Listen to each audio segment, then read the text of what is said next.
5, 4, 3, 2, and...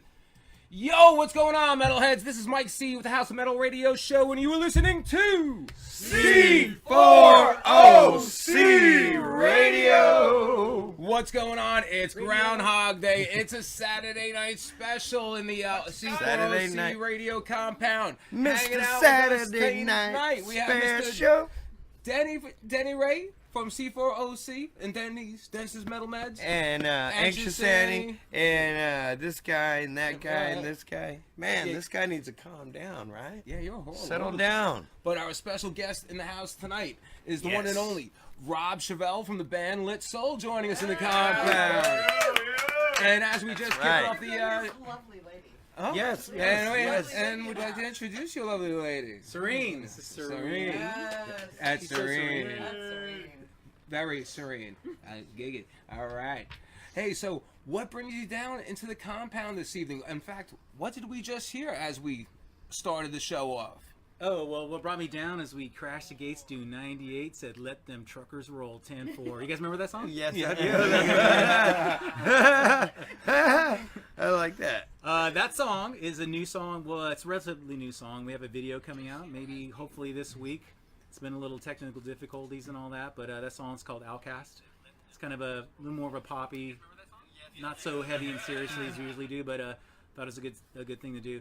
A lot of times we do a lot of very epic videos and stuff. So this is like a new one that's coming out that I actually did the footage of. I took all the footage myself with my camera. Very cool. And I gave it to David DeVos, who's in Seattle. By the way, he's a great guy. He sings in a Doors tribute band, and he's singing in an Alice Cooper tribute band up there. So he's a really great editor. So we're really good friends. So he wanted to do it, and it's all been happening. But he's having some technical problems. So I even put an event thing out that it's coming out soon, but that didn't happen. So hopefully it'll be out this week. Now, have you had, has he given you anything to preview of what he's been working on with what you have shot? All right, I'm going to get into too many details, but it came up so fast, like 4 or 5 days. Like, fuck yeah, man, I love this. There was just too much, like, overlayers. It's almost like a 60s acid trip, you know? I mean, I was like, I said, you know what, we can't see the characters anymore. Can we pull that back? Too much distortion. I said, just pull that back a bit, right? And since then, it's just been one problem after another, but hopefully it'll be out this week. But love you, David DeVos, if you're watching this stuff. But you definitely like what you saw. Just had to. I did the cuts and how it fit the music and the cuts and the characters, and I don't want too much away, but I took a lot of footage of somebody. Well, you saw the promo with the Yeti hat on, right? It's a Yeti, you know, the abominable snowman kind of guy, right? He's walking around LA, he's drinking, all this stuff, and then there's another character. I'm not going to say. I don't want to give too much away. So it kind of, you put that together and put this whole storyline, which I actually really like what he did. Excellent. But hey, so what else do you have going on? Any new shows going on? You always put on a great performance anytime you perform that for the House of Metal. It's always been friggin' awesome. Always great having you down. And actually, Ed and I were talking about something, so you're going to be getting a call real soon anyway. So just give you a heads up on that. You're getting a call. Okay. Where's my phone? Okay, here it is. Keep your phone on. Ed's touching his salami right now, so we'll get to him later. Let's see. So we have besides the video, we have a gig coming up February 23rd this month at Petey's Place. I believe it's House of Metal putting it on, isn't it? Isn't it? Or isn't it Tony Lepre and that's Allison and Cindy or not? We're not on that one. We're doing the one that's going on next Saturday with the Heretic and Caven. And we're all family. So I thought it was all right. So there's the 23rd. We're playing with Stonebreed and we're playing with Nightmare. Nick, who does all the Rainbow shows and all. He does a great Nightmare. Alice Cooper. And I love what they've done to Petey's Place. They've definitely revamped it. They have. Raised the ceiling on it and changed that whole section. Yeah. And the stage and everything. All that. And I heard the guy who owns my rehearse studio, Mark Robinson and Talon, those guys, they're great guys. And they actually helped renovate all that. And I thought he's going to come to some sound, but then they have another sound guy who does stuff from a laptop or something. So I think the guy has a tablet or something. Yeah, a tablet. I mean, I hope it's going to be cool. But the point is like I play there a few times, and it's always hard to hear myself on stage. So I'm really looking forward to this, so I can actually hear yourself. See what's happening. Yeah, totally. Yeah. I mean, if anything, it's always like I'm always expected to hear, because I've been hearing it for so long, just a little bit more monitor up here. So I always tell any band, go right up to the sound guy first thing and just say it, get it over the way, get it out of the way with, because I know it's going to happen. It's like you just know what to expect. But that's why you need a sound check. You know, line checks are like so whatever, but hopefully we'll have a sound check here, and so there's that show, and we have another one coming up in March at the Rose, and we're playing with Wild Child. Ah, you guys ever heard of Wild Child? Child? Yes, definitely have. Sure, yeah. Okay. So that's Dave Brock. He's been singing the Doors since the '80s. Are you serious? Yeah. Really? I used to play in a band called the Dispossessed Majority. I used to play drums. This is back in the mid '90s, and I played with him in a band when he played after that too. So I've known him since then. I don't know him like that close, but I've seen him a lot of times. But it's a big circle thing because Dave Brock, obviously the Doors, he was the last singer that played with the real Doors, Robbie Krieger and Ray Manzarek, before Ray Manzarek passed away. Yeah. And then my drummer, Ty Dennis, the guy there on the bottom left, on the right, very far right, he played with the Doors. Funny story is he was actually Robbie Krieger's drummer in the 90s, right? So then when the Doors got their whole thing together with Robbie Krieger and Ray Manzarek, and then they had Ian Astbury from the Cult. Yeah, I've seen some of that. It's awesome. You guys see this stuff online. And then they brought in the drummer Stuart Copeland from the Police. And then Stuart Copeland broke his arm before their first gig, riding a bike. So how freak. Ray was like, well, he broke his contract, so they're looking for a drummer and scrambling. And Robbie's like, I got a drummer. It's Ty Dennis, right? Right. So he brought Ty Dennis in. So Ty played with him for years, and Ian Astbury played with him for like 6 years. So he was playing in the band. Ian Astbury from the Cult played, and Ty Dennis. Yeah, the entire time. Wow. All the way up until Ray passed away, which is probably 2-3 years ago now. I think, right? About 3. Yeah. So then from there, he's now playing. Actually, at NAMM, he played with Robbie twice. That day. Now it's been amazing. Over the past 2 to 3 weeks, we've had some amazing stories about some of the drummers in some of the bands. You were just mentioning Ty, guy was playing with you with Anxious Annie. Yeah. Oh yes. What's Dave Good. Dave Good, or Mark. With Mark. Metal Mark. Yeah, wasn't he playing with Cypress Hill?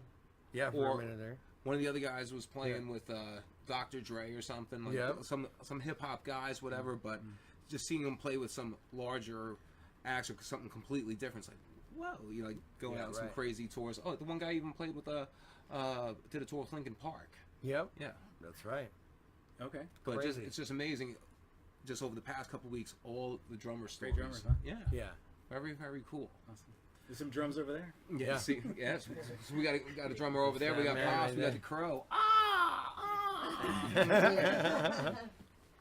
Hey, we want to have the people listen to some lit soul here, and what do we have? Can you tell us about this next song we're going to be coming up next called "Behold My Name"? Okay, Behold My Name is, I believe, the third song on Your Crusade. Okay, basically it's a heavy song because I've had a few lineups. You know, this band's been around about 10 years. You know, it's my baby, and I used to write 90% of the music.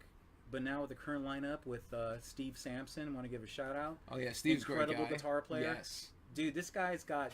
I'm just saying, Dimebag down. He's got. He has some great chops. He's really good. You know, and he's such a great guy, and he loves playing music. As a matter of fact, Monday he's like, Rob, all I want to do for my birthday, his birthday's Monday.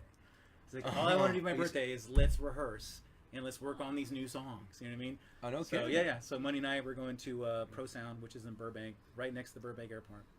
Nice.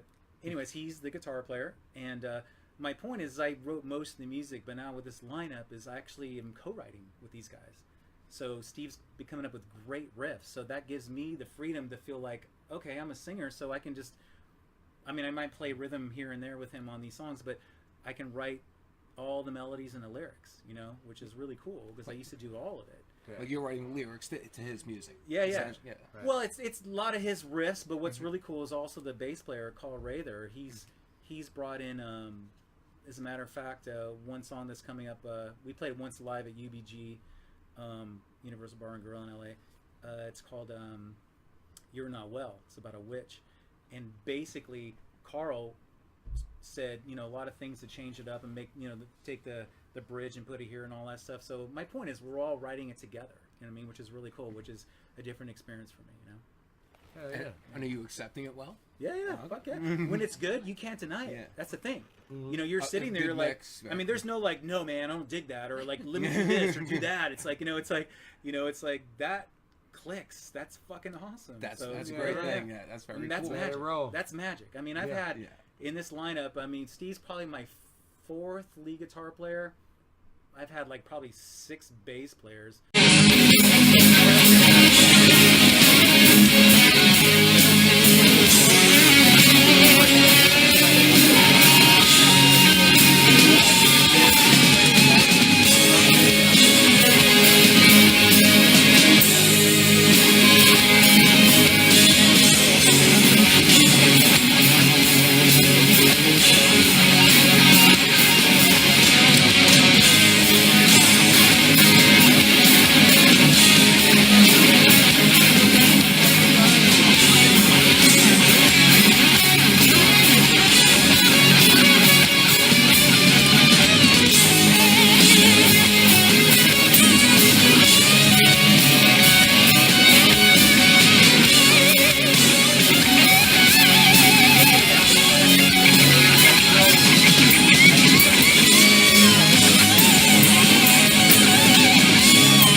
Soul on C40C Radio.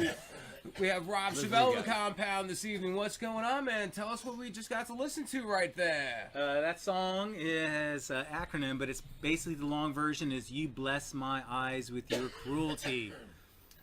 So there's a video out to it. If you go to YouTube and just put in Lit Soul, "You Bless My Eyes, Your Cruelty," it'll come up. It's kind of it's kind of like a, how would you say? There's a lot of, people like it or don't like it because there's a big thing about it. I don't know if you guys know about this, but it has a woman with a burqa, and she's half naked. So people go, what the, because that's kind of a, No. What? Yeah, you check it out.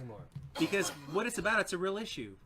Just really quick, it's like in other countries and even here, they do a lot of things called honor killings, which is basically they throw acid on pretty girls' faces. They will cut off their clitoris. They will do all these things.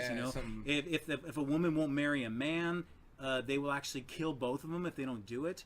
This is real stuff. It really, really happens, and you'll never hear it in the American media. So when I wrote this song, I gave it to Matt Zane, who is a great video guy, and he's also in a band called. What's his band? What's his band? He's a great singer in a band called Society One. Society One. And he did Downfest about whenever that was, like about 12 years ago, something like that. He had hooks in his back, and they lifted him off stage, and he's singing with real. There's nothing around. He has hooks in his back, and they raise him off stage, right? And he's going in circles and all this kind of stuff. Anyways, that's the guy that did this video, and he's done a couple of videos for us. So. So basically, my point is he called me one morning. He goes, Rob, so what do you think about this concept? And I'm like, yeah, that's it right there. Mm-hmm. And I'm like,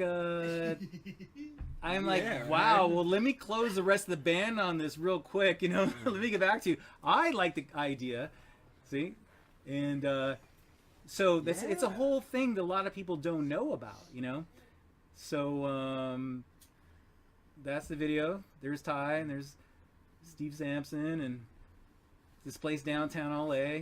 Fuck yeah. Fuck yeah. And that's like we were telling you about the slit that we had in here. everybody wears gas masks, and it's two big, huge dudes playing guitar and bass. Oh wow! And the drummer wears a gas mask, but the lead singer, he was wearing when he did the video here, he was wearing a burqa, and there's nothing but smoke. Oh, was he naked? I don't know what he had on. Okay. Dude, there was so much smoke, and it was so crazy that it looked like he disappeared into the floor. Yeah. Yeah, and then like he'd come on. Oh, wow. Yeah, he was wearing yeah, fishnets and leather yeah, they got like leather 30,000 something hits. It was the craziest thing. And then after everybody bailed out, all the smoke came rushing out of the thing. So we like to use the Yeah. You know. But my music, if you guys go, I don't want to get too political on any shows, but it's just.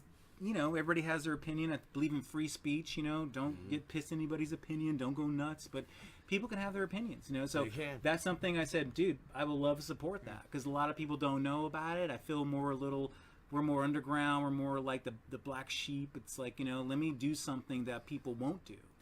What influences like your music or your lyrics? Because do you focus on certain things, or do certain things get you? Or yeah, I mean You mean like band-wise or like history or in between, like when you're writing lyrics for a song? Yeah.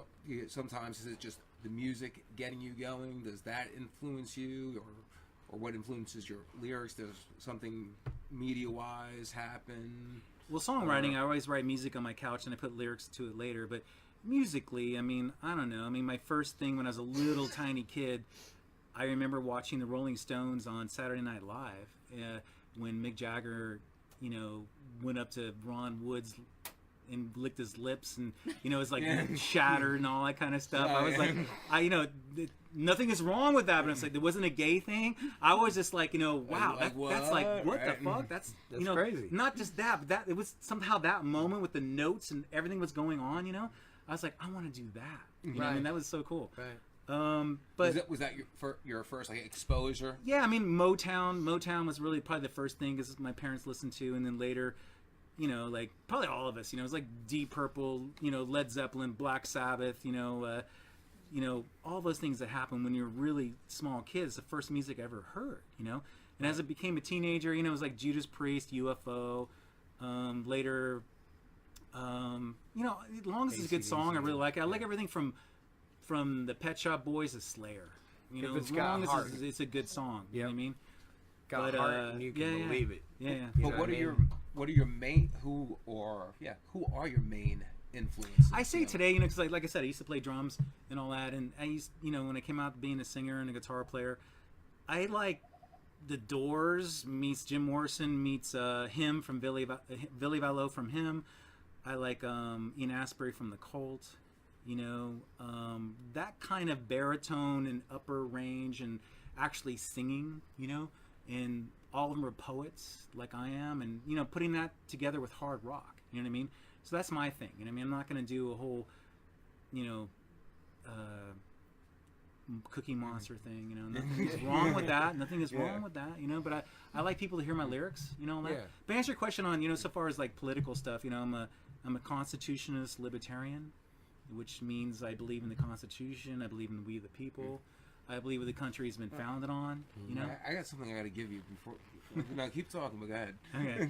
So a lot of that, it's my lyrics. And Alliance, that's my lyrics. It's like tons of songs. I put in there, but I don't want to go overboard and like beat anybody's face down with it. So I put everything, from just whatever. I like writing lines. I'm a poet, so I like writing lines words that when you listen to one sentence you're like, whoa, I mean, that's fucking killer if you really listen to the lyrics, so I'm into that.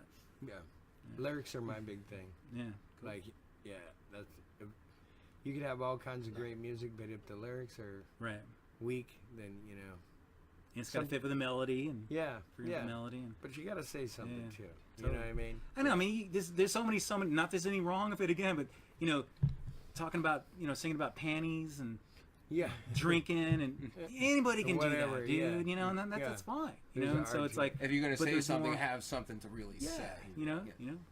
Give them something to listen to and maybe even think about. Yeah, absolutely.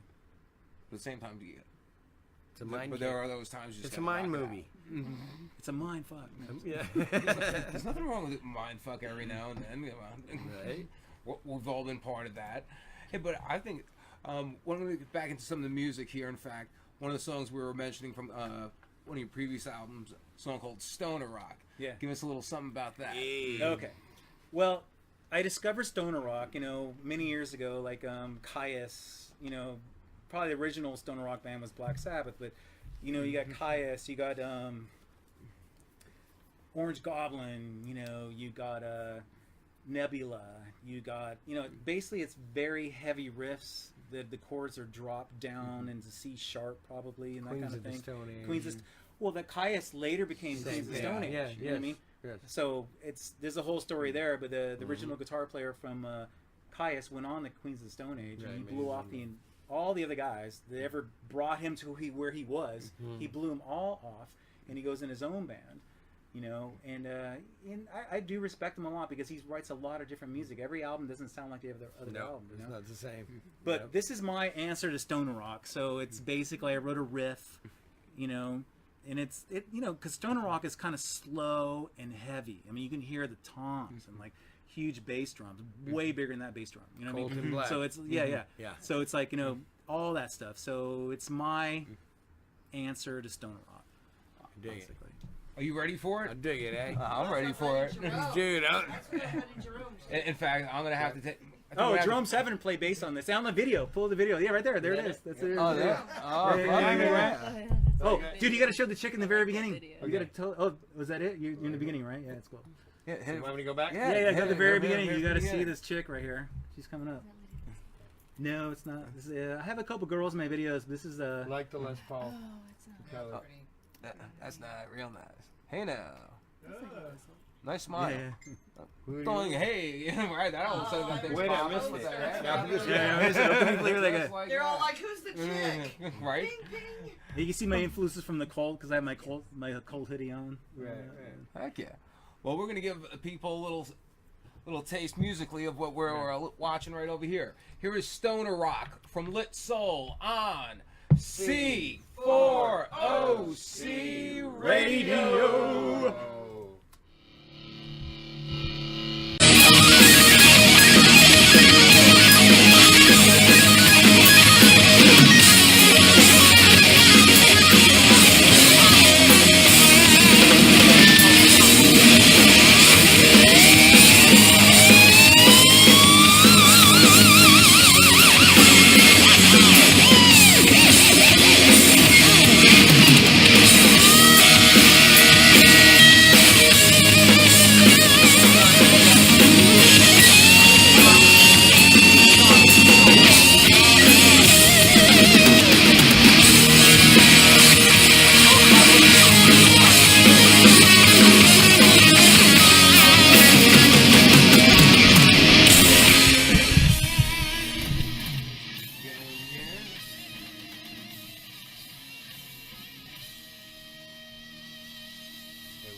And 5, 4, 3, 2, and...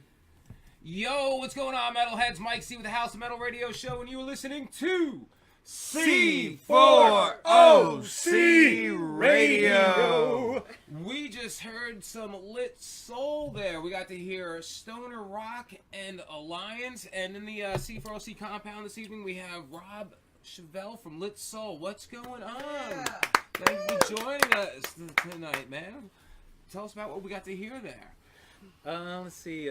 Stoner Rock is my answer to the genre of Stoner Rock. I don't know if I really hit it too good. I mean, I like bands like Caius and like we were talking earlier off camera.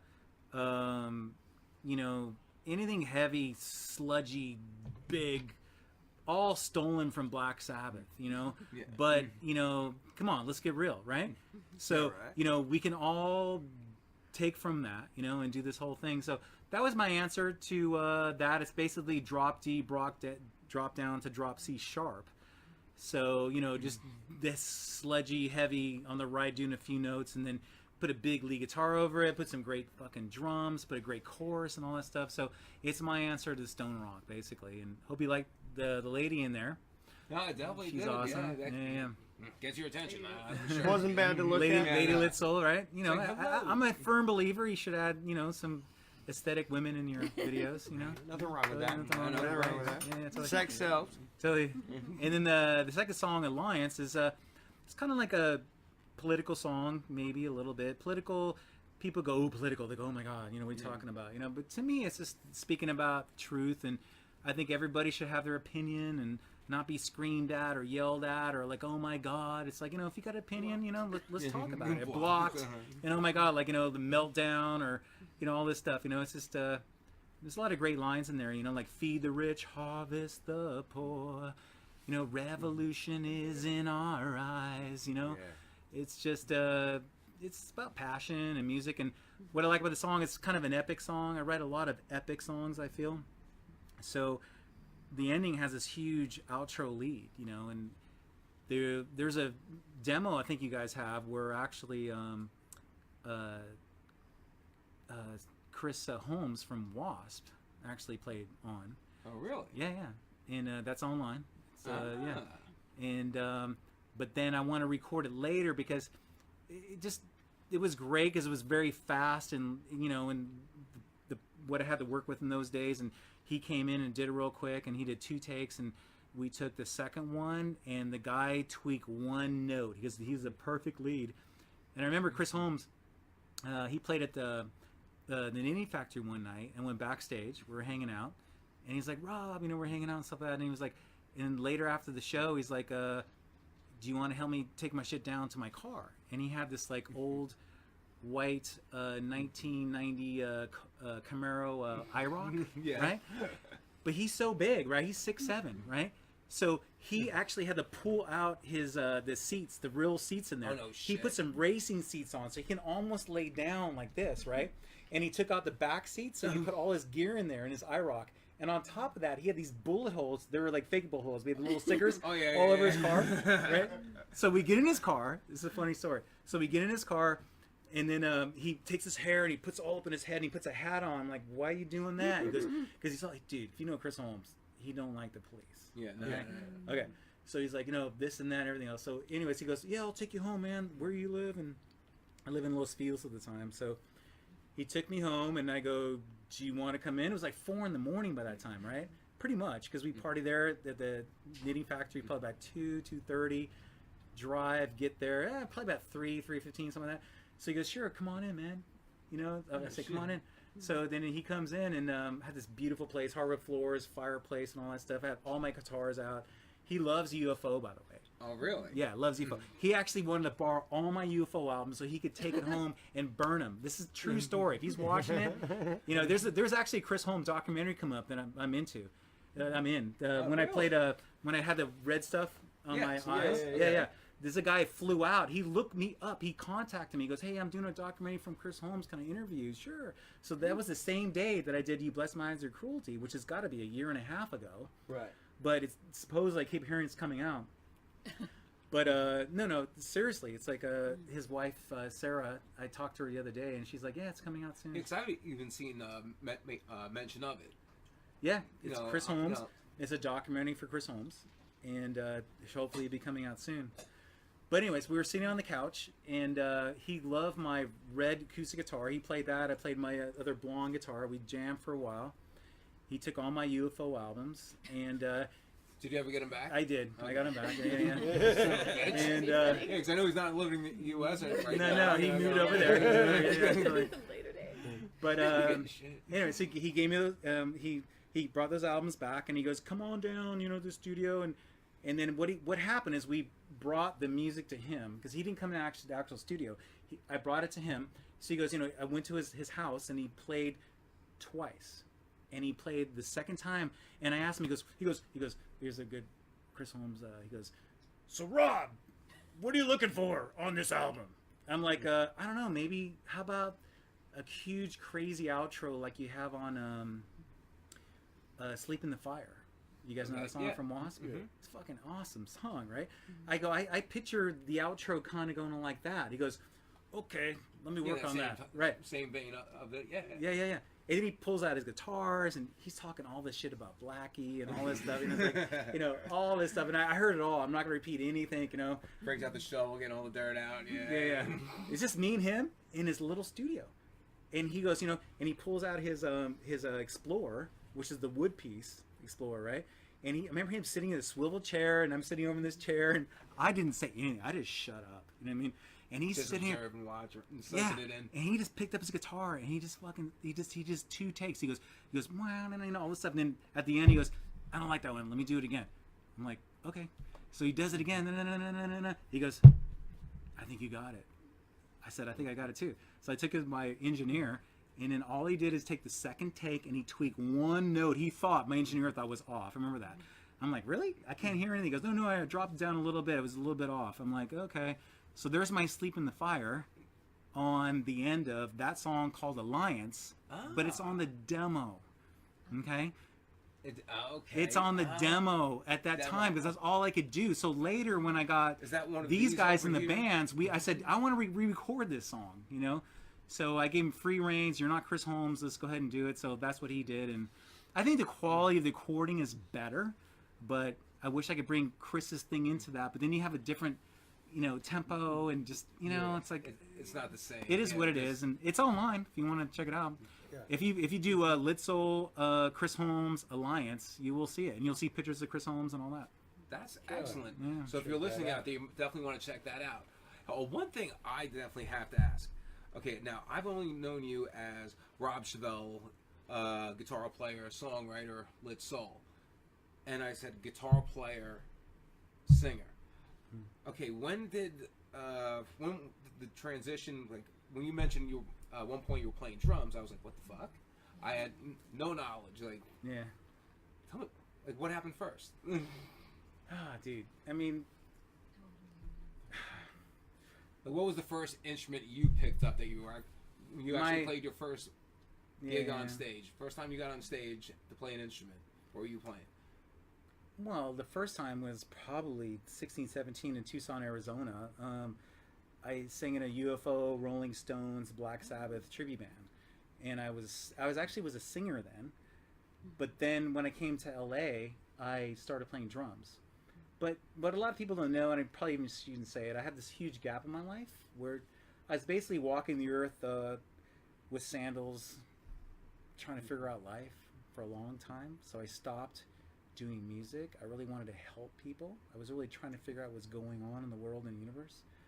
So I did that for a long time. And then after that, I came back to music. So there's a big gap in my life. So in my opinion, if I would have not done that and I would have done music, I'd probably been dead by now. Oh, no shit. Yeah.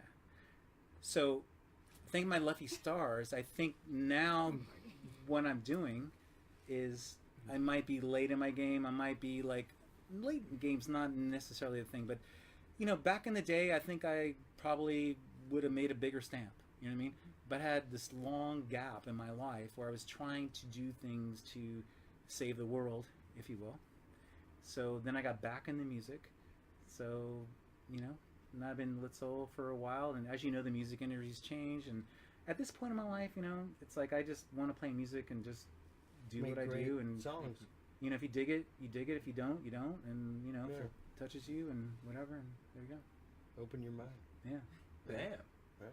Hey, well, I want to hear some more Litsoul. Hey, and don't forget, hey, if there's any bands out there you want to get your music heard here on C40CRadio.com, send us your MP3s along with your EPKs to C40CRadio@gmail.com.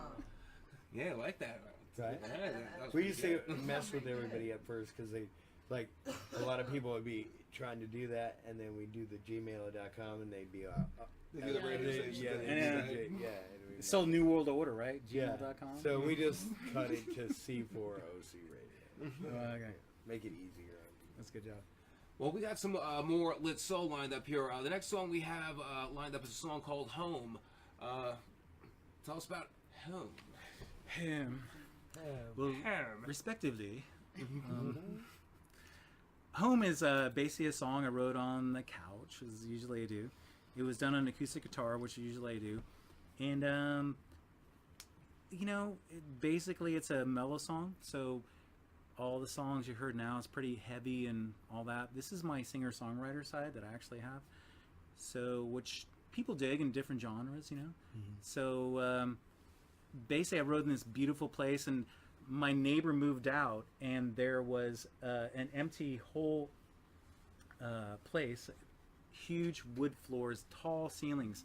The door was open, and I was drinking wine one night, and I was working on the song, and I walked outside, and it looked like a beautiful night, and I was like, oh wow, the door's open over there.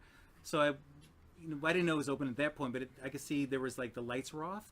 I knew somebody's moving out, so I just knew maybe the door was open. So I opened the door, and I walked in, and I just went, hey. He goes, hey, hey, hey, hey, kind of thing, right?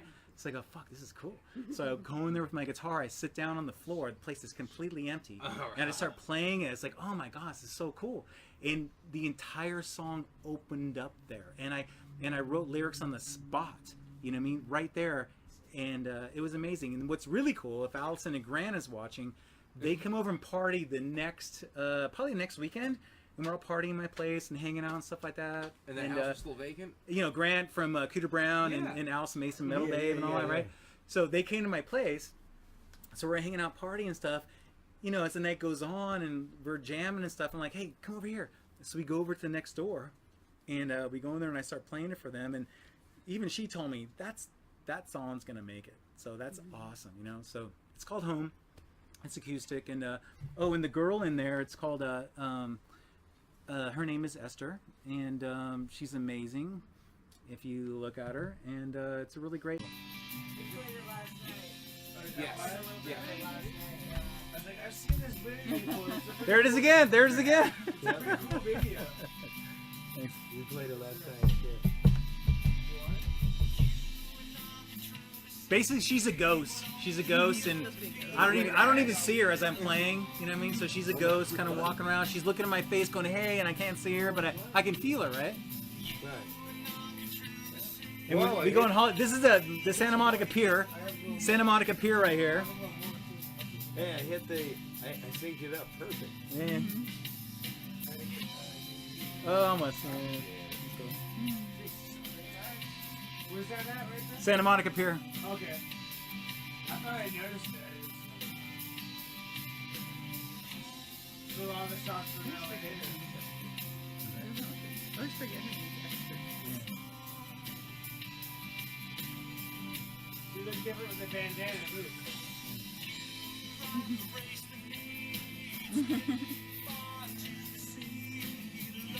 Pretty cool video.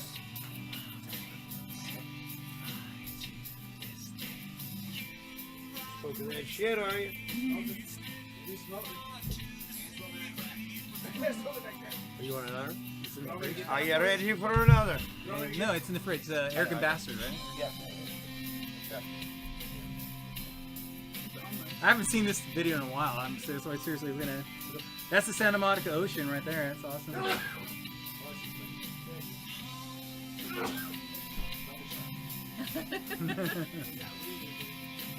Oh, that's such a great shot right there. You guys are on the beach. Yeah, on the beach. Like the Grunion. She's going like this with her neck because something happens at the end. So check it out.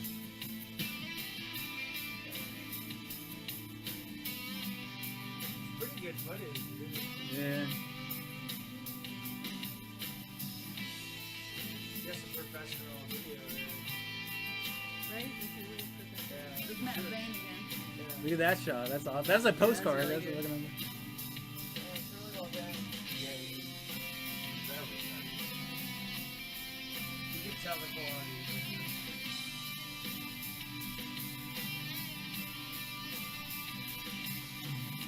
Is that your guitar, too? Yeah.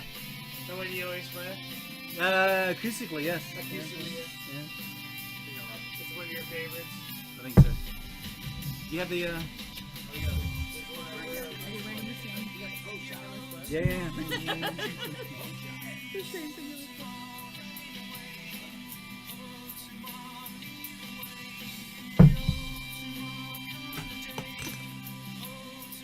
That's Holly Boulevard right there. Okay. Yeah. Right by the Man's Chinese. Yeah, fucking. Right by the On the other side of the street, though. The other side of the street. Oh, by Viper. Yeah. That side of it. That's probably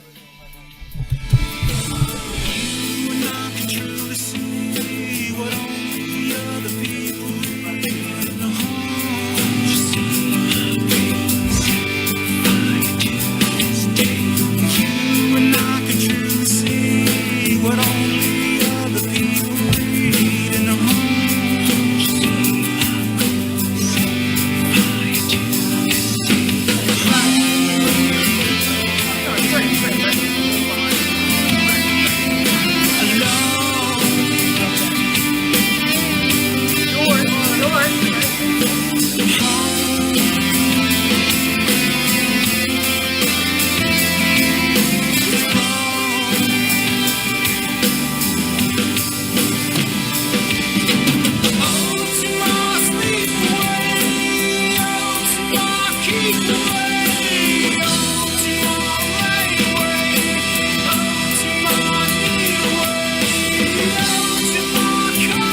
What just happened? Oh, that was a 10-second. 4, 3, 2, and... Yo, what's going on, Metalheads? Mike C with the House of Metal Good Radio night. Show, and you were listening to C40C Radio. We just had Home from Lit Soul. We have Rob Chevelle from Lit Soul in the C40C Radio compound. We got to listen to that song, and dude, you were right. That was What did something Esther different. do? A little bit Hollywood production, a little bit. I like Oh, that was an excellent video we got to see as well. That was well Hollywood produced. Nights, Hollywood Hills, literally Hollywood Hills, Surprise. But even first little Santa Monica little- Beach. even the whole build to it. And what That you was a did. great day, man. We all got up early. We went to Santa Monica Beach, went to Holly Boulevard, we went to Hollywood Hills. It was a big day. I mean, the band actually you actually have out a decent amount of videos and with how many albums as well? Tell the listeners. It's hard to out tell there. because I think I have 7 albums, but 2 of them are poetry. So, but people are like, oh my god, poetry. But one album has music accompanied with it. It's 45 minutes of poetry with music, right? And I have another poetry album, which is my birthday thing, and then I have Love of War. I have Your Crusade. I have a demo they made it online called Libertine Dream. Sometimes it comes up as Freedom. I think that's 5 or 6 albums, something like that. I might be missing one. So yeah, I mean, there's a big history with it. Yeah. Because anything we have from you is definitely from a physical copy. Yeah. So that other one you're referencing, I would not have that, correct? Probably not. It's probably online. Yeah. Okay, in that case, we're definitely set. Okay, cool. And I don't put stuff online. Sometimes I go, oh my god, and I wish I was being paid for it, but yeah. Asshole. That's a whole nother battle. Yeah, exactly, Yes. exactly. Yeah. But when you download music from a band correctly, you are directly helping that band pay for some of they have to do. Like making videos, recording songs, going out to a gig is not cheap. Merch. So yes, when you buy their merch, when you download their music properly, you are directly helping them out. So make sure that's how you do it. That's all I have to do it. The Reverend is done. He's a just preaching. saying. He's a preaching. Don't get me, No, preacher. slow. Another shot of whiskey, and I could start preaching. Oh, it's definitely a Saturday No, night but special. You gotta Sometimes love this. things like that just annoy me so bad that sometimes I just really do go. They call me the Reverend because I go off on a tangent. Like simple things like bands. You want people to come to your show? You got to advertise for that. You got to invite these people. What a freaking idea. No. If you don't have people at your show, it's because you only shared it to one person. And your mom's probably not going to go unless she's cool like my mom. And that's all I'm saying. You know what I mean? She's in town. Yeah, you know what I'm saying? But, just little things like that annoy me. We have all these things Preach it, bro. Preach it. that we have at our disposal to use to get your music out there. If you don't use them, you probably don't want your music to be heard. Or if you don't know how to use them, you need to get with somebody that knows how to use them. And that would be me. And I can help you out. That's just it. And don't rely on freaking the internet. Go out and watch these bands. Get Go to a out show. to venues. Pay your little $5 to $10. Unless there's a huge act they're opening up for, then go ahead and spend your $30. I'm just saying, because the promoter probably is eating his ass on that one. I'm just saying. I'm just saying. You notice I've been quiet on that topic, man. I've got my ass. But burned no, away. seriously, you got to go out and support these bands. Get off your couch. Go out to a show. Yes. One thing, I completely respect the Reverend here, man. Come on. Yeah, I'm serious. I am freaking And here's serious. what I'm saying to add to the whole thing here, right?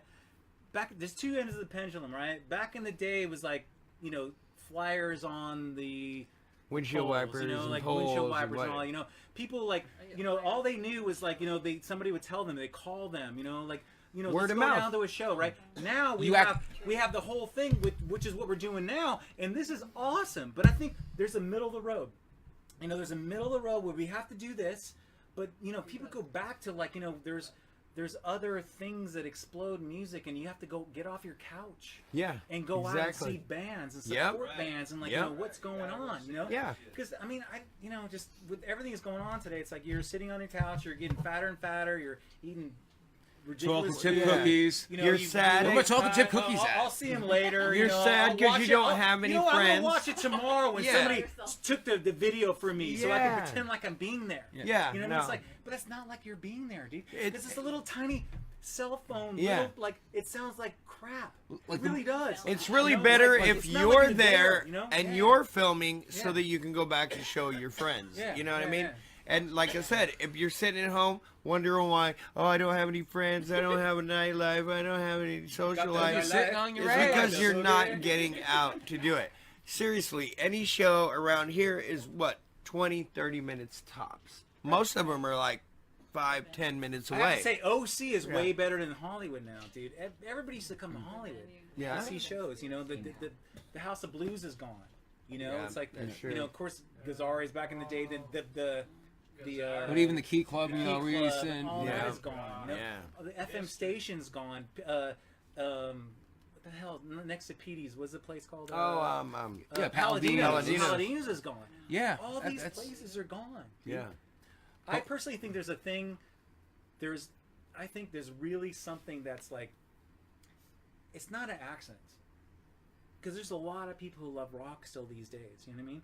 When you walk into an elevator and you hear like all that stuff going on, you have to pull that stuff back. Pull back the Wizard of Oz curtains. Yes. Because there's only 3 or 4 producers on this planet that actually write hip hop or beats, or things you want to hear. Commercialized. They don't want rock bands anymore, because the rock bands back in the day in the 60s and 70s, especially the 70s and 80s, they're pretty much talking about F the man, right? Yeah. They're like, they don't want rock and roll really making anymore because it's rebellious. Yeah. It's like, you don't want to hear that. Yeah. So they're trying to like brainwash people with all this other stuff.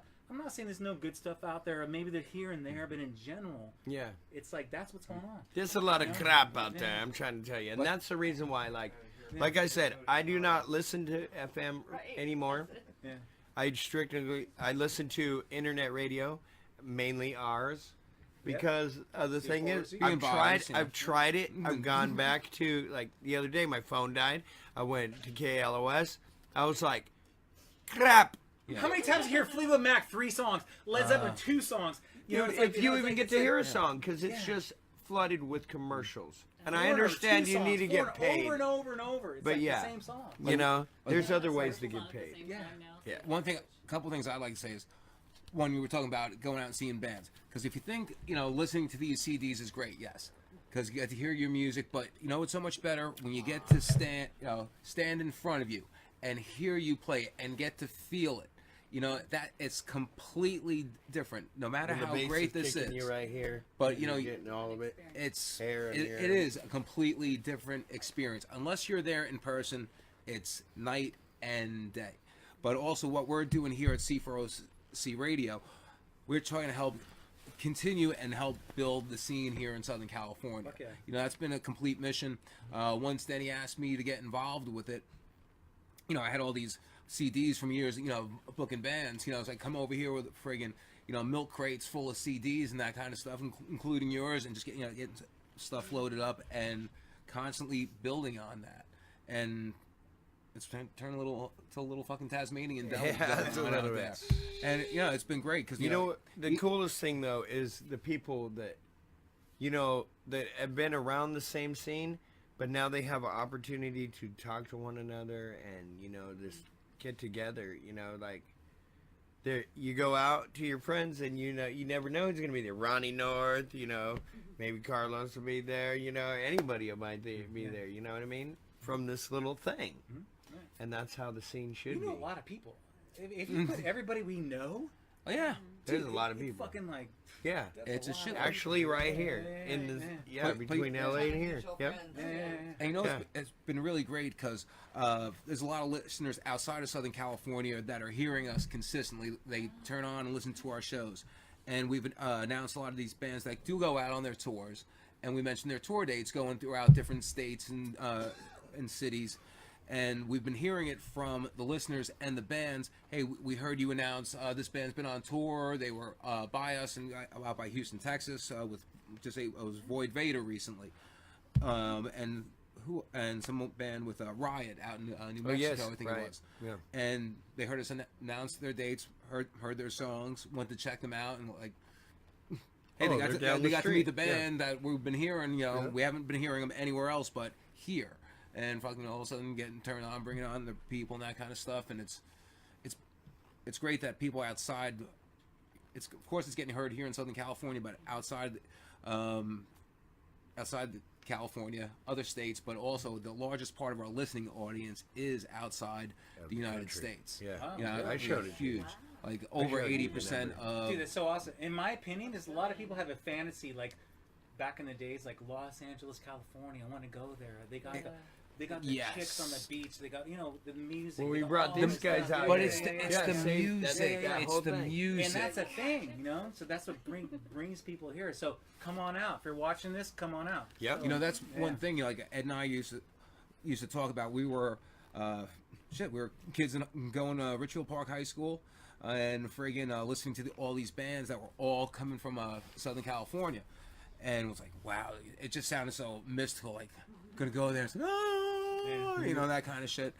And it's been great having bands like yourselves come through, Stonebreed, but also getting to book some of these bands that we used to actually watch on MTV, whether it been like, between having LA Guns, we're gonna be having, Jakey Lee coming through soon. Oh and what is up with that, right? But I love Jakey Lee.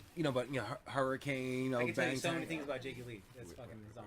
But you know what I mean? Well, it's like none of that's happened until being out here. Yeah. But just getting out to the clubs and listening to the bands, getting to know the people, and just, dealt with literally hundreds upon hundreds of bands, and I think the percentage of assholes is, maybe like 1% to 2% max. Maybe 2%, just under that little thing, but, and that's out of tons of people over all these, past decade. And it's been great having guys like yourselves and the bands and the music, and just being able to expose, tens of thousands of listeners all the friggin' time. That's awesome. And it's been, dude, it's fucking awesome, great, man. Dude, and thank you so much for you guys. You guys are musicians. I know he's a total fucking musician, active musicians. All you guys, you guys back here. It's like, it's up to us to keep the flame going, right? It is. And you guys are doing your part. I totally appreciate it. And then, passing it on to the kids. Yeah. Like at NAMM this year. Yeah. And then, how many kids were playing metal? Totally. Yeah, usually you see them doing their DTD and they got them. No, but parents today, if we want to keep metal alive, you need to teach your kids some metal music. What do I think I'm doing? I know you are an example right here. This guy right here is the example. High schools and colleges, I'm not going to get into a political thing, but it's like they take everything out of it. It's like the first thing they do is take music out. Yeah. If it wasn't for... Oh, let's teach psychology so we can fucking smash your face into your brain and, whatever. But, how about, the best... Dude, back when I was a kid, when I got depressed, what I did is I listened to Black Sabbath Volume 4. Yeah. And I didn't take any pills. For me... I didn't that kind of shit. If it wasn't for Mr. Baker's 7th grade... band class, Mr. Baker. Learning the snare. Baker. Yeah, his name was Mr. Baker. In Hillside Hornets go, hey. But if it wasn't for that junior high snare drum class, and introduced, Cat had his bass right there, and he went to the bathroom. So what I'm afraid of is kids these days, they don't have a lot of that. So they don't. They hear music, and I think it's the type of the kid. They go, if they hear this note, what was that?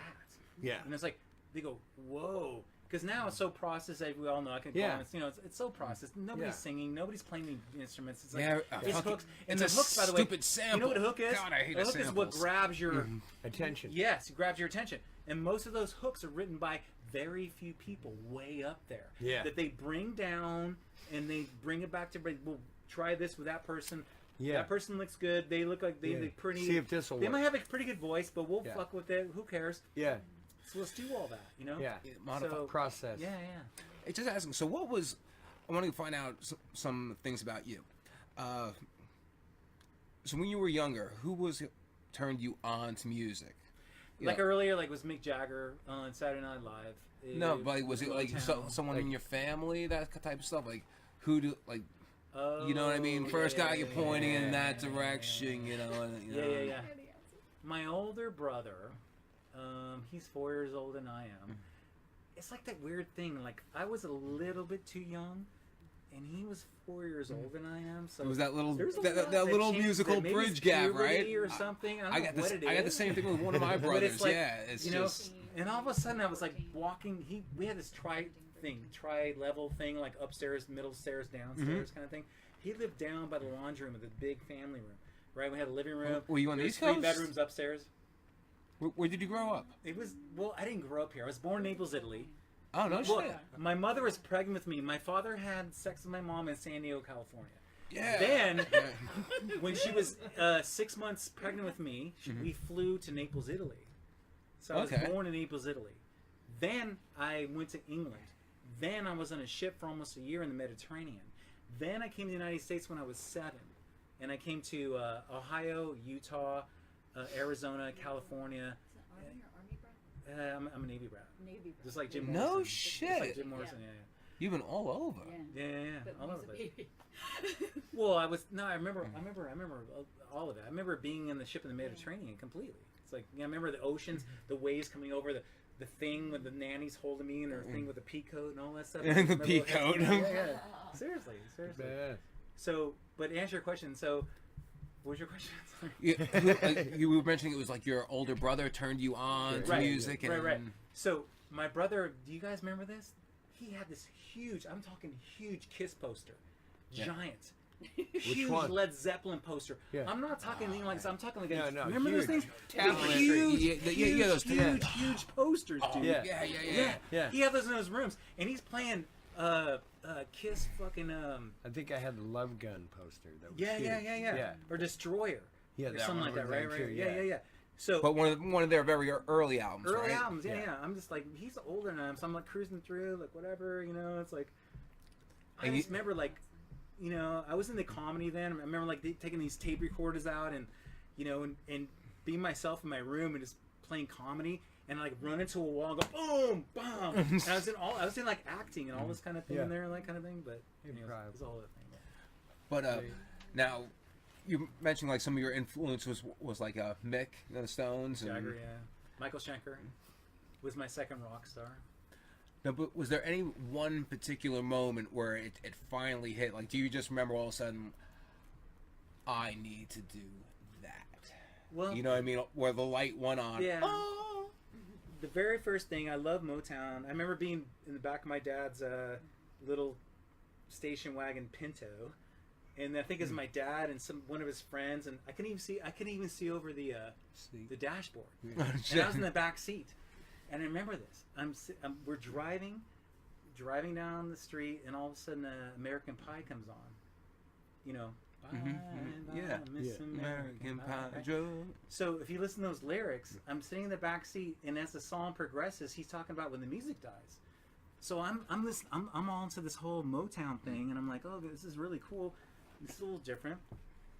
So all of a sudden, he's talking about when the music dies. So I'm like, they're talking. We go to Jack in a Box, you know. So I'm like, I can't even see over the dashboard, and I'm like, the music's gonna die. I'm thinking like the music. This is the last song they're ever gonna play. What? This is the end? This is the end of the song. And what was killer, they had real DJs back then. Right? Yeah. Right. So I'm in the back seat, and then the last note goes out with everything, and there's huge silence. And Big I'm like, dead air. I'm really thinking the music's over. Done. There's no more music that's ever gonna play again. Done. Right? Yeah. What the fuck? So- and I was almost gonna say something, but I didn't want to because I was kind of shy and like they're talking. I was like, did you guys hear this? I'm thinking like, hello. You know, it's like I could see the stereo with the lights. It's nighttime and all that stuff. And then all of a sudden he goes, "Hey, this is whatever the signal of the thing was. My joint fell off on the ground from my glass thing, and like I picked it up. And sorry if that's a little long, but hey, here's the next song." So I was like, Sounds like our show. yeah, exactly. Exactly. Oh, hey, all right. Sorry. All right. My name is Gil. Guilty Crimes. Yes. Okay, so what was the? Do you remember the first band that you actually played a show with? The small band, big band. Yeah. Very first time, like even as a kid, whatever, high school. I remember I played in a UFO tribute band in Tucson. We played in this garage, and then there was this band that played before us that played Deep Purple, and they played, because in those days it was like, this is after them. I mean, they're happening, but it was a bit after. I mean, I don't want to date myself, but it was like, you know, we're all just like kind of, we just wanted like, you know, who can do this better, you know, all this kind of stuff. So I sang music in those days. I did a UFO, I think, Too Hot to Handle, and I did those kind of things. But I think before that was a Deep Purple band. I think when I became a professional musician, it was more like, I mean, as a drummer, as a singer, as a guitar player, there's a lot of bands. Oh, yeah. The first one that I knew that I wanted to do was a local band. We went to see Rush, and we went to see another band. So we went to a bar before that. And back in the day, there was a band called Two Days Late. And they're really, really big back then. So 2 days late, I guess, yeah. Very cool. So what's been like the whole best part of it? Like the best experience has it been behind the kit or being in front of the mic? Definitely in front of the mic, playing guitar, writing music. I mean, the drums are awesome, but no offense, but it wasn't my thing, man. You know, I could play, and even back then, I wrote music with them, and like we play, and he plays something, and they're cool, and you know, I go, we need to go down to a bridge, we need a drop down. I would help write music. So that's where it kind of started from, you know, because I could tell what I want to do. I could feel in my mind what's going to happen, you know. And, you know, had a lot of guy playing with me in those days. So I guess, I don't know, as a drummer then, and later as a guitar player, you know, as you go along, you get more refined and more just, you know what you want, you know. How many years were you doing drums? Not long, dude. Like I said, I had almost 12 years of my life where I didn't play any music. So, you know, if I would have been playing music since I started playing music, like I said, I think I'd have been dead, or you know. So now I'm happy what I'm doing, and you know, so sometimes like just being a front man, just without your guitar or any instrument. That's the cool thing. That is, because there's a whole different side. Because you're not, you're not concentrating on anything else. Your job at hand is just to be the front man and sing the songs correctly and pronounce your words legibly. Yes, and you know, and create a vision for people that are watching your music. Yeah. I like singing and writing music and melodies the most because I'm not the most incredible guitar player. But even my incredible lead guitar players, why would they play with me? They're like, dude, you're a great... They think, like, how can you sing and play guitar at the same time? Right. There's so many musicians who go, can't do that. You know what I'm saying? We got it down. So, you know, we got it down. Can you chew gum and well, could you go walk at the same time? You know what I'm talking about? I do. No. To me, it's like, you know, it's a lot more, but it's if you can sing and play guitar, so that's where these guys are like, dude, you play great rhythm guitar, you got the greatest feel, you got the greatest lyrics, you got the greatest, you know, melodies, so I'm happy with these guys. So Roll with it. Roll with it. And what's up next for Lit Soul? We have a video, hopefully, coming out. David DeVos, if you're watching. He's in Seattle. He might be watching, or we'll see this tomorrow. Maybe. Yep. So we have a new video coming out. Actually, let me put that over so you can actually see it. Say da-da. Okay. Oh, they can still see you, but okay. So we have a new music video called Outcast coming out hopefully this week, and that's the stuff where I did the footage of, and he put it all together. And then we have a gig coming up February 23rd at PD's place. We're playing with Stonebreed. We're playing with Nightmare, Alice Cooper, and there's a great rhythm guitar player. Acoustic guitar player opening up for us. His name is Drew. I'm sorry I missed his last name right now, but he's amazing. I mean, right now I think tonight he's playing at Universal Studios somewhere up there. Okay. Yeah. He's really good. I'm not talking on the street. I'm talking. Yeah. He's playing inside somewhere. Yeah. He's really good. So he's gonna play first and warm everybody up. All right. Then we're gonna come in. We get a sound check. We're gonna fucking kick in. Then after that's the Stonebreed, and after that is Nightmare. So that's a huge night at PD's. Excellent. And then after that, we're playing in Pasadena with at the Rose, which is a very cool gig, right? You guys ever been there? I've been there. It's actually a very nice place. Dude, they have 3, green rooms. They serve you dinner. Yeah. You can warm up. You get a sound check, and treat come on, is it all about sound checks or what? It is all about sound checks. Come on, line checks suck. Dude. Yeah, It's like you get a sound check and hang and out. in some cases, even the sound check sucks. Yeah. You know what I mean? But Not anyways, all things we're going up for Wild Child with the Doors tribute band. Dave Brock has been doing it since the 80s. And like I said earlier, if you close your eyes, it sounds like you're 1968 with the Doors. Jim Morrison. Seasoned Seriously, vet. I know if you close your eyes, but you guys smoke a little pot, you know what I mean? And you go like, a little pot. it's like, No. you were right there, dude. Don't You were insult me. right there. 1968, the Doors. Seriously. So No, we're going to yeah. play right before them. Now, I know yeah. he's amazing. I know I've been hearing that Wild Child since I've been out here, Yeah. and I didn't know it was the same exact guy or if they had rotation going through. But shit, No, he's great. Dave Brock. Yeah, Yep. totally, man. And like I said, he played with the last lineup with the real Doors. I know so much inside information. Ray and Robbie said they would never want to be a tribute band. They don't want to bring in like Dave Brock and all this and all that.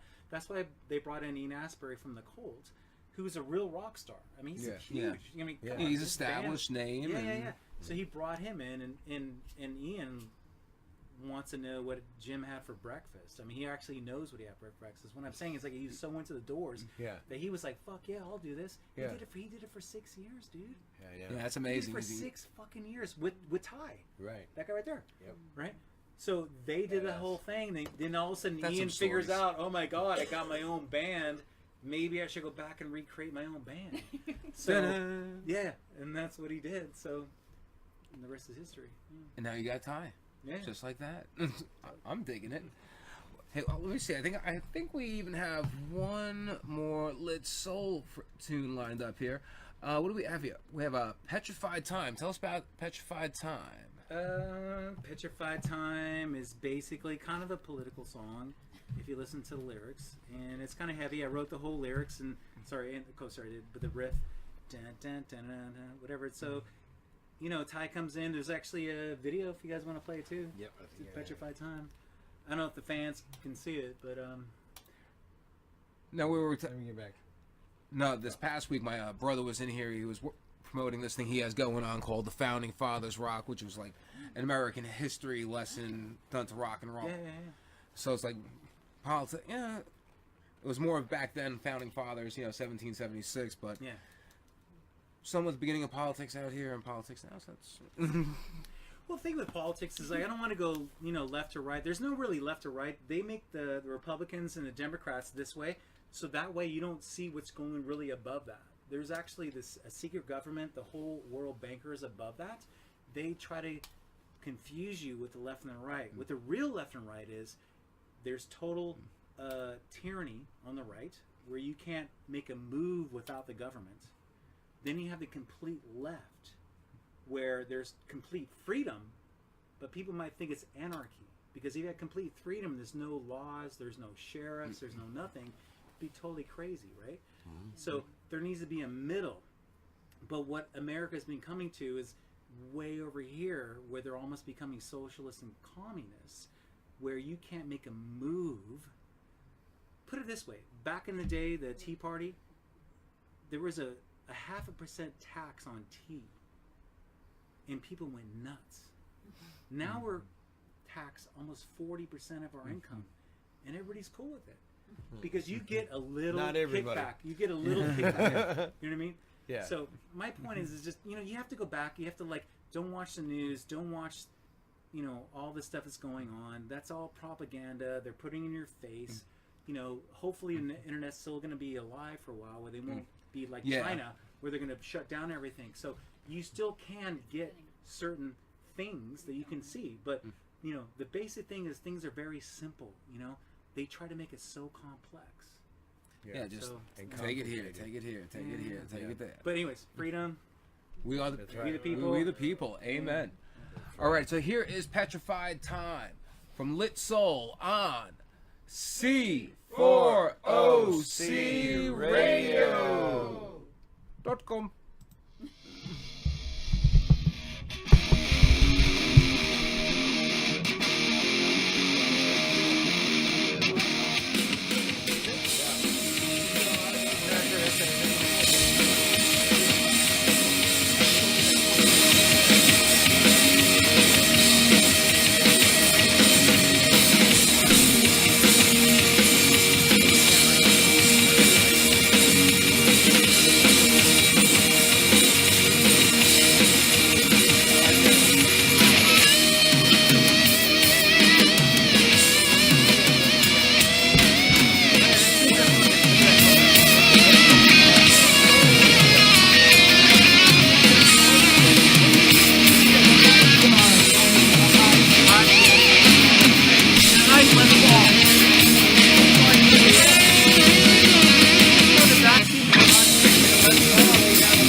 Ships on fire, Romans and slaves.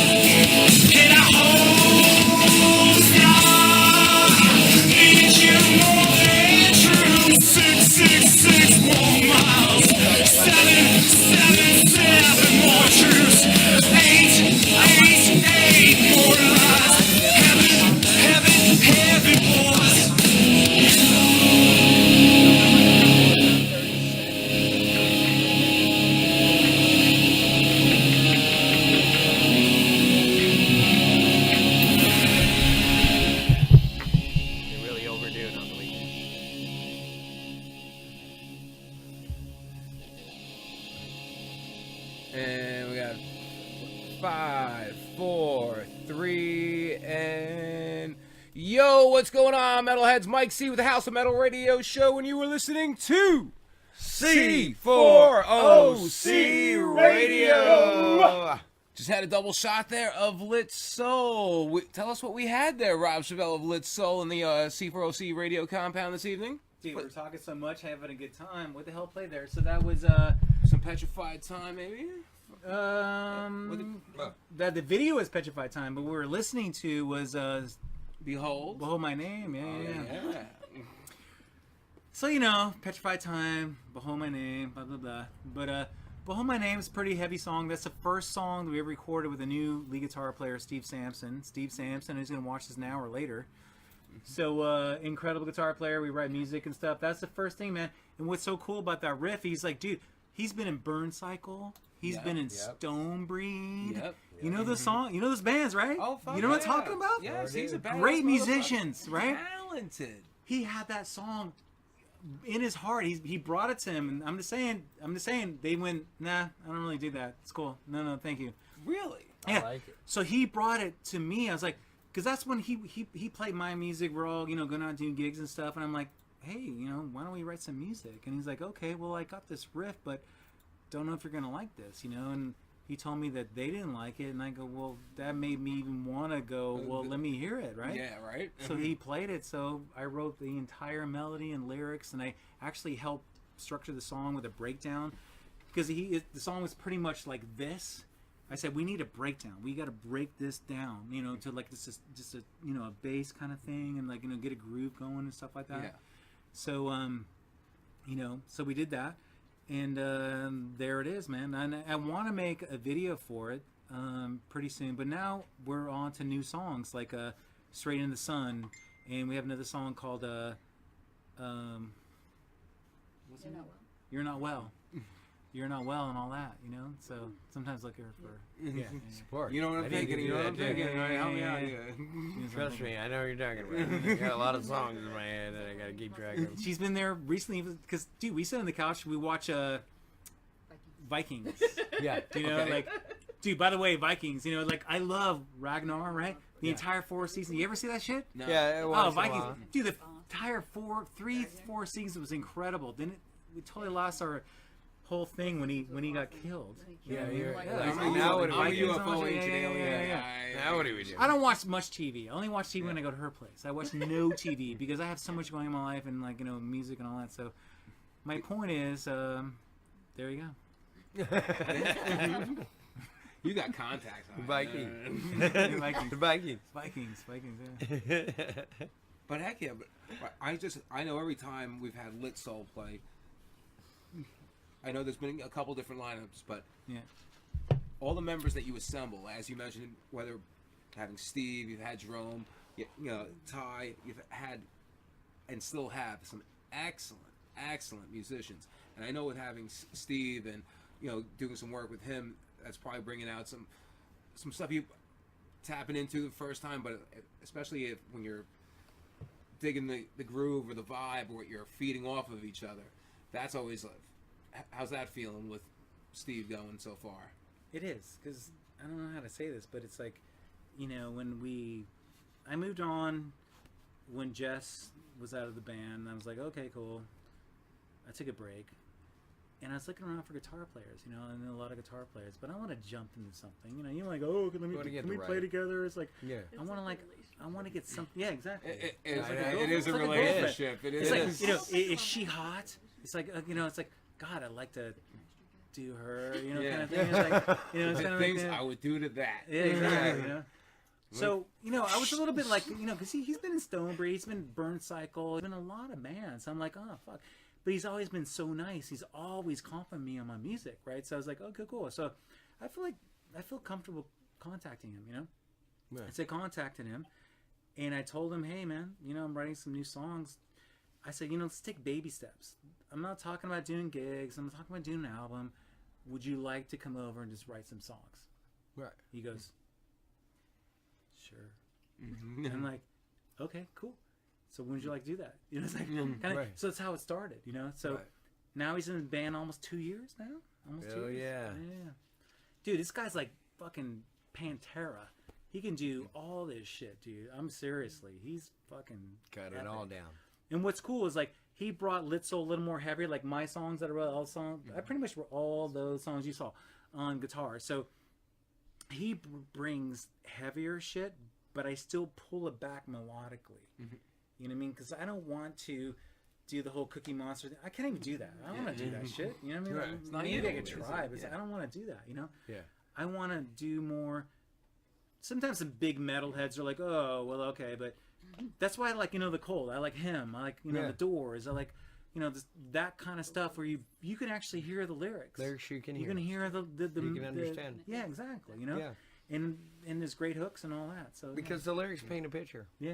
Yeah, and that puts a face to the music. Absolutely. So if they can't see your face, then what do you got? Right. You know what I mean? So I'm with you like that too. Like, It's all crap after that.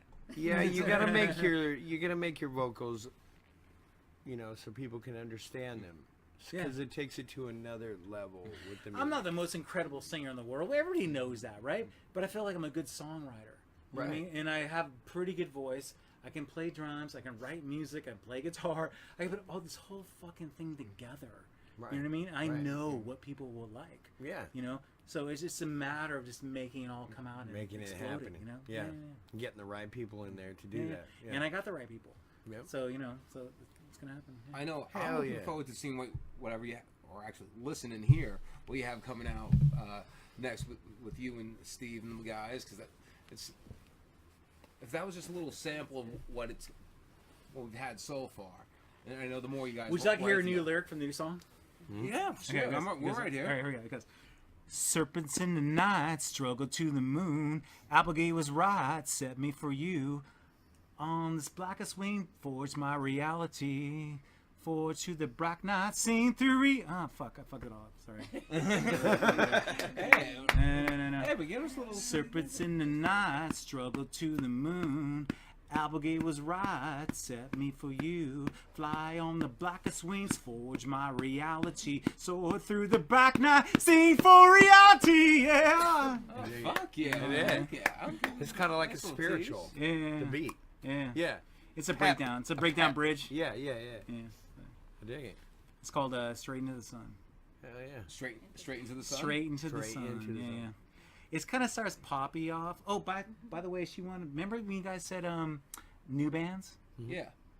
Like people, do you guys know this band called Greta Van Fleet? Oh yeah, Greta Van Fleet. Heard of her. Greta Van Fleet. They're almost like they're 21, 2 years old, but they play like Led Zeppelin. Right. Yeah. They have chicks Yeah, there, right? and all sounds the critics she like sounds they're just like Joplin. Led Zeppelin and blah blah. But you know what my opinion is? Is fuck yeah. If they are 21, 23 years old doing Led Zeppelin on their own, I don't believe anybody's brainwashed them to it. I believe they actually love that music. Stumbled upon it. Yes, and they're digging really, it. really, really good. Maybe when it's all over, we can play that stuff over here. But my point is, they have their whole thing, and now they're pretty fucking huge. Yeah. You know they have puppet strings, but Oh, they yeah. know they have really good musicians. They dress them, but I believe they write their own music, and even Robert Plant knows about them. And yeah? Robert Plant, that sounds like the first album of Led Zeppelin. It really Right. does, dude. I dig that. And they're 21 to year. It's called Greta Van Fleet. Check them out. And that's the thing, you Yeah. know, Yeah. it's not bugging anybody if you're just paying homage, Right. you know. Right, it's original music. Yeah.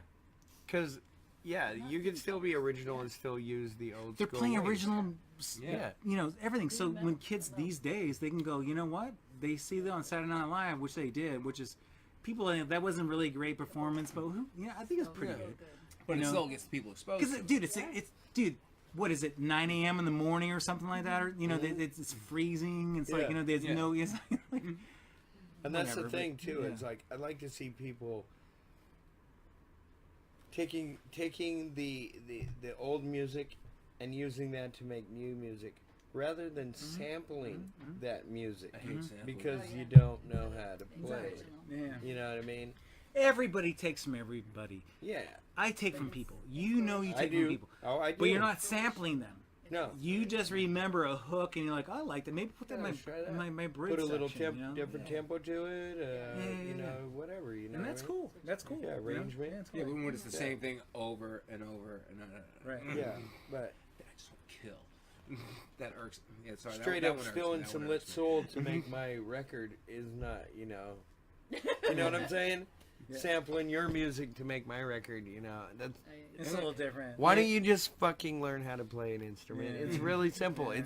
You could learn how to play an instrument in the same amount of time as it takes for you to learn how to push those buttons. Seriously, right? Oh, you're talking like techno and And all that stuff. You know what I mean? I believe like All techno those and industry rap. guys. Rap would be great if there was a band behind him. There's this Mimi, I don't know what his name was. Some guy doing like a thing. His name was something bass, and he goes something like that's bullshit. And they have Lemmy real bass. Yeah. You know what I mean? Yeah, Like, right. I you saw know what I mean? that. It's like this No, guy that doing ain't scratching. He's that like doing ain't scratching. that. Yeah, It's like, no. This No, is no, bass. no. Yeah. Fuck no. Are we still live? Yeah. Yeah, we're still alive. Hey, just talking shit. Talk shit. To you guys in South America, around the horn, Is that- pirate ships. Okay. Hey, so for the listeners out there, where all can people find Lit Soul? Thank you. Just go simply to litsoul.com. That is LITSOUL. By the way, people ask me this a lot of times. Lit Soul means a soul on fire. It doesn't mean like another girl told me the other day. It's like, does that mean you're like a Satanist, like lit soul on fire? No. Why would you? It just means a soul on fire. It means a soul. I believe everybody is a soul. They're immortal. They have a body. You know, it's like so. It's a soul on fire. You know what I mean? Like I you treat have it your like burn. this. You have your burn. You love music. Yep. You have your burn. You know, you have your burn. That's you what have I your mean. burn, you Like, know? I It's feel like your it's soul like on fire. Like what your purpose is. You know what I mean? getting lit up about it too, enthusiastic. Well, you're gonna go all lit up again on me and stuff. Yeah, well, maybe. No, I just saw Maybe. Cherry a couple weeks ago. Come on. You man. never know. No. So anyway, litsoul.com. We're playing again. Petey's Place, the 23rd. And that's at 6025 Reseda Boulevard in Tarzana. Bam. Whoa. Yeah. Okay. Yeah. Okay. Nice. So then we're playing the next month at the Rose in Pasadena with Wild address. Child. No, And what's the address? What's the address? I don't know. Hey, Yeah, what's that? Because House Metal was starting to do some shows up at Petey's Place. So. Yeah. In fact, Hey, it was rock and roll, everybody. Come on, everybody. Yeah, Thank you so much, right. you guys. This guy, come on, Michael, Danny, come on. Hey, I want to thank Yeah. We couldn't do it without Rob all the Chevelle bands. from Lift Soul for Being coming and invading the C40C compound tonight. Thank you for Serena for gracing us with your presence as well. Yeah. And heck yeah, I can't wait to get some new, more Lit Soul in here. So you'll say when you get We have some new we have it coming up, MP3s. Can I say one thing about last thing about that? Sorry, you're course. on. I'm No, sorry. no, I totally just like No, you know. no, you didn't. You're just Well, like, oh, no, shit, no, okay, trust sorry. me, that one's geared in. That one's fucking. I can call up at will. Anyway, so we have a new album coming out. We actually have an old song. It's a beautiful, kind of like Home a little bit, but it's a little more different. We have that in the back burner, and now we have 3-4 more songs. We have 3-4 more songs that's coming up. So we're making a CD. It should be out in maybe August by my birthday. Excellent. Yeah. And how many songs are going to be on this?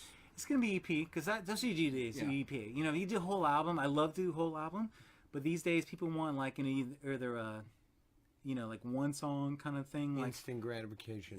yeah, exactly, or an EP of 6 songs. Yeah. People, their attention Attention it's like span. 12 songs, or like they listen to it unless they're really into you and they're like, oh my god, it's like whatever. It's like they want to hear. If it starts off great, it goes into something else. Maybe they'll listen to a little bit, then they'll go back by survey. I've seen this shit.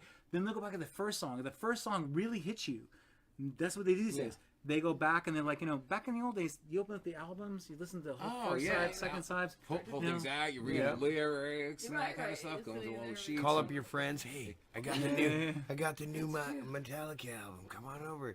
You come over there. You light up a joint. You sit on your homie's bed, and you're like looking at the album cover, and you're like, listen, turn it up, dude. Turn it up. Don't scratch it. You're Don't. like, yeah. And then you're all, I'm gonna be that dude one day. Yeah, you know. Who back in the day didn't have headphones because you're so fucking poor. So you laid on the floor and you put the fucking speakers. You laid on the floor and you put the speakers of your fucking head and you cranked it. Yep. And then your dad was going boom, boom, boom, boom. You're like, what? You didn't even fucking hear what the fuck. When the song's done, there's like little part in the middle. You're like, boom, boom, boom, boom. What the fuck? Nah. My dad was weird. He was like, we had a 3-speaker set up, so he's like, yeah, put them right here, and then put the one on top. So it's facing down at you. That's over mine. Yeah. Oh, shit. Pops is like, if you're gonna do it right. Yeah. You know what I mean? Wow. Quit fucking around. My parents would go off.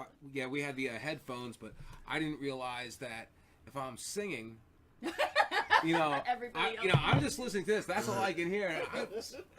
Just hearing some god awful fucking scream. I just remember one time my father opened up the door. My parents are Irish, like right off the potato boat from Ireland. And he was like, Jesus, Mary, St. Joseph, shut up, won't you? Shut the fuck up! I've been listening to you screaming, man. You're just going off. And it was like, One last question for you, cut out. I want to know from you and you, same question. What was your first musical moment of rock and roll and yours? Shit. As a kid or whatever. As a kid. No. Like the first time you recognized that music or the first time you recognized music, period. The first the thing that really turned me on, that like just totally soaked me in. My brother was here last week, and you were mentioning about big ass posters on the wall and that type of shit. So go back, it was probably about 1974, 75. My brother used to cut out between all the Rolling Stone, Cream, Hit Parader, and all those magazines, all these great individual pictures of the artists or bands. It could have been like from Mott the Hoople, Stones, Bowie, early Priest, early Maidens. I mean, everyone that was rock, hard rock, the beginning of heavy metal. And his whole wall was probably about 12 feet wide. So he had this. It was about this, right? Or about that wide, and he made it about 5 feet high, and it just covered the whole wall. He made this whole. It was fucking amazing. There was probably about 300 to 400 individual photos. Wow. And I remember he had this room closed. He wouldn't let you in there until it was done. It took him, I forget how many days to put all these pictures together. And I've always listened to the music. I always got turned on. But I remember just opening up that one day and just seeing that. And my jaw just hit the fucking floor. I mean, I was always listening to like the Images of Kiss and everything. That was always great. And that kind of like got me. But just seeing all of that at once, it was just like, oh, like these are all these albums that he has here in milk crates that I've been listening to and drive my parents crazy, just singing and just thinking I'm the only one who can hear it, and but that was that moment. That was heavy. It's heavy. Nice. You? Well, for me, it's probably two separate concerts, because the first one would be my parents took me to the Salt Palace in Salt Lake City. Which is not there anymore.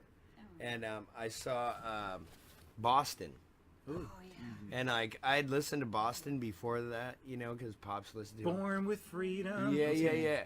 But my big thing was the big organ thing. The big organ thing. And so they took me. I was about 3-4 years old.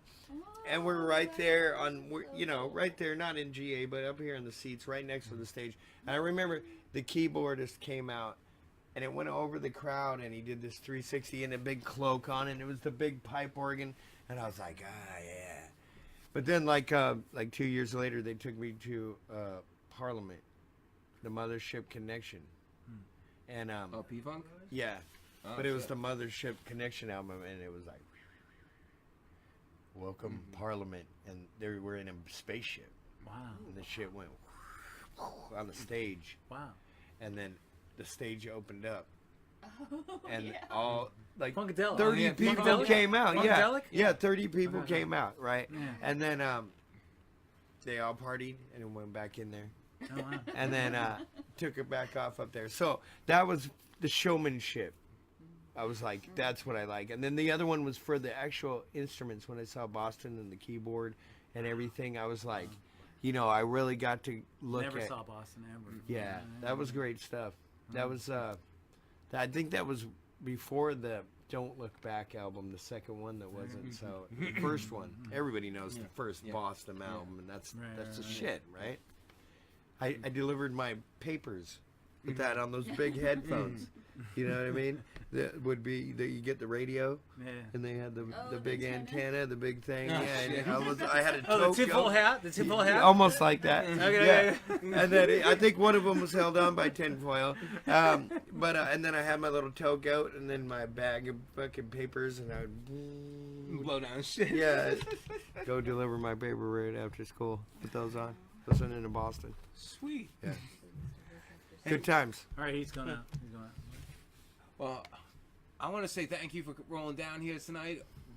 Fucking braving the elements, because I know it was such shitty weather coming down here tonight in friggin' Southern California. Yeah, friggin' practically monsoon weather out here. It's so damn nasty. Got your kayak ready? Oh, yeah. I'm it ready was for bad. that shit. But hey, So I'm building an ark. hey, don't forget to join me this upcoming Tuesday for the House Metal Radio Show from 8 p.m. to 10 p.m. Pacific Standard Time. I'm going to be mentioning some of the bands that are going to be going on at our show at Petey's Place next February weekend. 23rd, Where is it? Saturday night. It's only $5. We got Stonebreed, we got Nightmare, Litzel, and it's a great acoustic God. He's playing before us as we play. So 4 great acts, $5. Is that? Come on down, let your hair down. Here it is. Everything, Is that it? Yeah, and then on No. February 9th, this upcoming Saturday, House Metal, we actually have Heretic, Cave-In, Heaviness, and Bam. bam, what's that last one? Intentional Rage. Yep. It's the first time we're having Intentional Rage, so I was drawing a blank on that. But looking forward to that upcoming show. Is that as straight well. up like fucking, death metal or what is it? It's just it's a very heavy night. It's not death metal. It is, The Caven's not really heavy, but they sound somewhere between. It's a like, little more above death. It's you got the grave like 6 feet under. would like to then, say- then there's the soil, so they're a little bit above that, right? They're Little more bit above like that. fast You know paced. what I'm They're talking just about? fast paced. Like the clouds and the sun's way No, up there. that's too They're a little more around there, right? They're just a Intentional little Rage, fast maybe. paced. Yeah, maybe. Okay. But the other ones are more on Heretic, the, rock and roll. That's metal. Caven's 80s really style. damn good. Caven, yeah, They they're sound just like fast. metal. yeah, between like a You can understand his Maiden lyrics. meets Megan. Both bands. Yes. It's not cooking mustard. Yeah. Definitely good No. harmonies and that type of stuff. A lot of, No. These are actually singing. Cool. That's Yeah, Wait, where's Paul, the singer from that band, he's got some pipes. He can. Yeah, he does. He can sing. It'd Yeah, be like, let's. oh Where shit, is he can sing. No, that's Amalon's or No, Petey's place. Petey's place. I'm Yeah, sorry, yes. I'm We're starting to do some shows Oh, up it's there. next Friday? Saturday. Next Saturday. That's Okay. the ninth. Yeah. All right, cool. Check Week that from out. tonight. Okay, all right. Yeah. Both those You bands. guys are gonna be there, right? I'm gonna Heretic be there. Heck yeah. and You gonna be there? Heretic. And Ed's gonna be there too. Unless I'm playing, I think I'm playing somewhere. Oh, okay. Yeah. Okay. So I think you are. that's the only reason why I don't go to some stuff. He's playing with Tiki Bar, I think, right? Yep, the Tiki Tiki Bar. Bar. No, I'm playing at the Regal for Oh, C40. No, Regal Beagle? yep, for C40C, and then I'm Over in getting Lincoln. off the stage and racing over to the Tiki Bar to play with Anxious Annie at the Tiki Regal Bar. Beagle? Flying with the seagull? So I'm doing double duty. I'm doing double duty at Okay. 2 locations. Nice. All right, good for you. 2 locations. that's Good kinda for dumb. you. That's Two kind of different dumb. bands. Good for you. Do you know how far hard it is to get from Good for to the you. Regal to there in an hour? I got an hour window. Good luck with that. Better fire up the Mustang, right? Hope that limo is Heck, amen. Right. sharp. Yeah, no. It's gonna be a Uber. Heck yeah. It's gonna be packed and ready. Uber XL, so I can bring my amp. Packed and ready. That's the name of an album. Packed and ready. Packed and ready. Packed That- and ready. That does. Packed and ready. That is Packed cool. and ready. You're gonna remember Note that that down. one. Note Right, that down. write it down. Packed and ready. Packed and ready. Next album comes out called Packed and Ready. We all See, I was inspired right with here. it. I I'm was with it. inspired right here. Packed That can and mean ready. 2 different things, but okay. Well, you know. I like it. Hopefully they'll go for the latter. Yeah, exactly. Yeah, you know what I mean? Like a tour. Not the obvious. All right, this is Mike C with the House Metal Radio Show. I want to thank you guys for tuning in. I'll see you guys this upcoming Tuesday night. Thank you, Rob. Thank you. Thank you, Denny, for letting me invade as No. usual. Thank you, Mike. And thank you guys. This is Mike C, the House Metal Radio Show. You're listening to C4OC Radio. Listen Rich Soul kicks ass, motherfuckers. Woo. And if you didn't know, now you know. Okay, now we're going to go.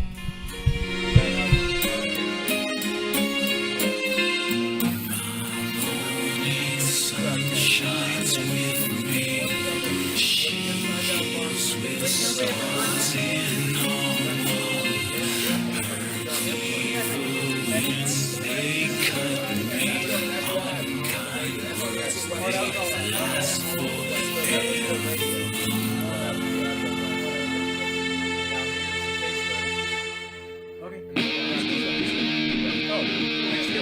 Give a horn. Everybody get up in here and get your horn. You guys want to get some horns in here?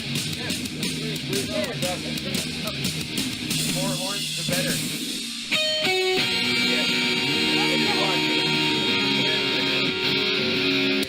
Put your good horn in. All right, so you guys ready? Look at that white dot. 3, 1, 2, 3, 7!